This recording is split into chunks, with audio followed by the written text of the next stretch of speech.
Assalamualaikum warahmatullahi wabarakatuh dan selamat malam teman-teman semua. Perkenalkan kami dari kelompok 4 dan kami akan membahas tentang stroke iskemik. Sebelumnya, mata kuliah ini adalah mata kuliah epidemiologi penyakit tidak menular dengan dosen pengampu Bapak Muhammad Amri Arfandi SKM MKM. Kami beranggotakan 6 orang, yaitu ada Kris Indah Bangganing Tias dengan NIM 037, Kainina Nur Akila dengan NIM 039, Brian Setiap Pradita dengan NIM 041, dan saya sendiri, Haya Fauzia Ulya dengan NIM 043, Della Juliana dengan NIM 045, dan juga Andini Putri Kinanti dengan NIM 047. Selanjutnya kami akan membahas tentang beberapa poin ataupun topik, yaitu yang pertama adanya distribusi seperti persebaran orang, tempat, dan juga waktu. Yang kedua adalah determinan atau penyebab dari stroke iskemik. Yang ketiga adalah patogenesis atau bagaimana terjadinya penyakit. Yang keempat adanya gejala klinis. Yang kelima ada beberapa faktor risiko. Enam, strategi pencegahan, dan yang ketujuh adalah strategi pengendalian. Berikut adalah daftar jurnal yang sudah kami kumpulkan dan kami gunakan untuk menyusun materi dalam PPT yang akan kita bahas ke depannya. Baik, untuk poin pertama akan saya jelaskan lebih lanjut terkait dengan distribusi. Distribusi stroke iskemik di Indonesia menunjukkan bahwa penyakit ini lebih banyak dialami kelompok usia lanjut, khususnya di atas 60 tahun, dengan proporsi terbesar pada usia lebih dari sama dengan 75 tahun. Penelitian di RSUD Praya Lombok Tengah tahun 2024 terhadap 108 responden menunjukkan mayoritas pasien adalah laki-laki sebesar 54,63% dan berada pada kelompok usia lansia di atas 60 tahun sebesar 53,7%. Studi di RS Ibnu Sina Makassar dengan dari tahun 2020 sampai 2022 juga mendapati sebagian besar pasien stroke iskemik berusia lebih dari 66 tahun. Sementara penelitian di RS Fluid Jakarta Utara tahun 2021 menunjukkan dominasi pada kelompok usia 65 sampai 74 tahun sebesar 45,6% dengan laki-laki sedikit lebih banyak yaitu 50,9%. Penelitian lain pun didapatkan di RSUD Kota Padang Sidimpuan tahun 2017 yang melibatkan sebanyak 70 pasien stroke iskemik sebagai responden. Sedangkan di RSU Bina Kasih Medan pada Agustus 2022 tercatat 30 pasien rawat inap dengan diagnosis stroke iskemik. Secara regional, kasus stroke iskemik ini lebih tinggi di negara berkembang Asia Tenggara dengan Indonesia menempati angka kematian stroke tertinggi di kawasannya. Dari sisi tren waktu, Riskesdas mencatat prevalensi stroke meningkat dari 7 per 1000 penduduk pada 2013 menjadi 10,9 per 1000 penduduk pada 2018. Selanjutnya kita akan masuk ke poin determinan atau penyebab yang dilanjutkan oleh teman saya. Silakan.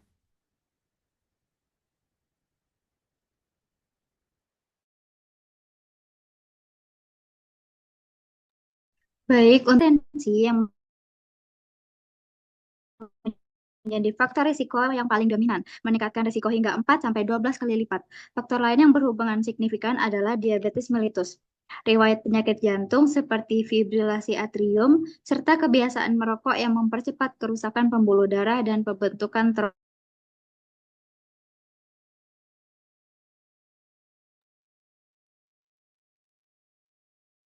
trombus. Beberapa faktor asisten. Secara patogenesis, stroke iskemik dapat terjadi melalui trombosis cerebral, emboli cerebral, atau hipoperfusi global yang semuanya bermuara pada terhentinya suplai darah ke otak.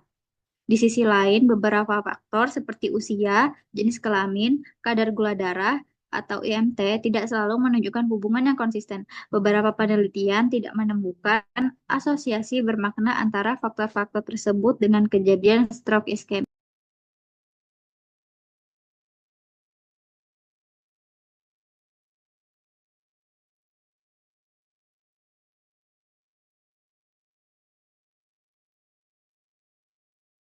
Baik, Yang selanjutnya adalah patogenesis. Stroke iskemik umumnya terjadi akibat penyumbatan pada pembuluh darah di otak yang bisa disebabkan oleh trombus, pembekuan darah yang terbentuk di dalam pembuluh darah otak, atau emboli, pembekuan darah atau plak yang berasal dari bagian tubuh lain, seperti jantung, lalu terbawa ke otak.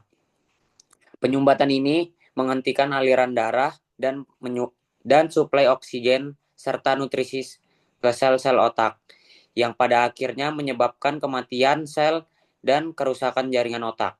Faktor risiko seperti hipertensi kronis, merokok, dan diabetes mellitus berkontribusi pada proses ini dengan merusak dinding pembuluh darah, memicu pembentukan plak, aterosklerosis yang bisa menyempitkan atau menyumbat arteri dan membuat darah lebih mudah menggumpal.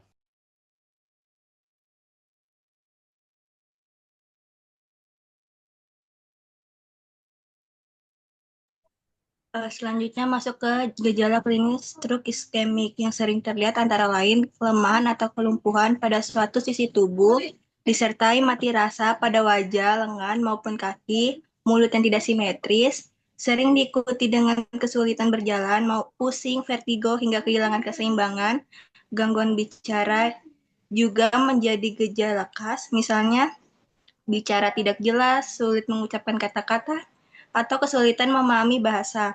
Selain itu, penderita dapat mengalami gangguan penglihatan mendadak seperti kabur, ganda, atau hilangnya sebagian lapang pandang. Pada beberapa kasus, timbul sakit kepala hebat, misalnya, atau masalah ingatan hingga penurunan kesadaran. Stroke yang menyerang otak bagian kanan biasanya menimbulkan gejala pada sisi kiri tubuh, sedangkan stroke di bagian kiri memengaruhi sisi kanan.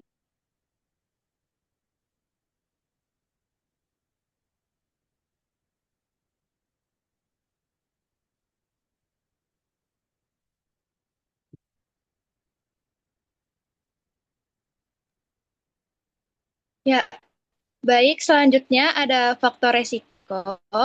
Jadi, faktor resiko stroke iskemik dapat dibagi menjadi dua, yaitu yang dapat dimodifikasi dan yang tidak dapat dimodifikasi. Nah, faktor resiko yang dapat dimodifikasi itu yang pertama ada hipertensi, diabetes mellitus, penyakit jantung, dislipidemia atau kolesterol tinggi, obesitas atau IMT tinggi, merokok, konsumsi alkohol, pola makan tidak sehat atau makanan cepat saji, kurang aktivitas fisik atau olahraga, stres psikologis atau kelelahan fisik, dan penggunaan kontrasepsi oral. Nah, selanjutnya ada faktor yang tidak dapat dimodifikasi, yaitu usia lanjut, jenis kelamin, dan faktor resiko, dan faktor genetik atau riwayat keluarga.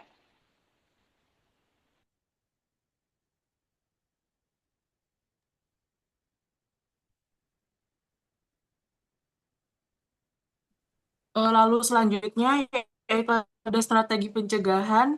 Yang pertama menjaga pola hidup yaitu dengan makan makanan bergizi dan juga tentu saja dengan olahraga yang cukup dan sebagainya. Lalu yang kedua ada edukasi mengenai gejala stroke dan juga pencegahan. Jadi masyarakat itu tahu gejala stroke yang ada ketika seseorang mengalami gejala tersebut akan segera ditangani tanpa terjadi komplikasi. Lalu yang ketiga yaitu melakukan check up rutin, mungkin 6 bulan sekali untuk mengetahui apakah orang itu memiliki faktor risiko ataupun tidak. Lalu yang keempat atau yang terakhir yaitu pengendalian faktor risiko. Jadi ketika seseorang memiliki faktor risiko seperti hipertensi, mungkin dia bisa diberikan obat dan juga mengubah pola hidup menjadi lebih sehat. Next.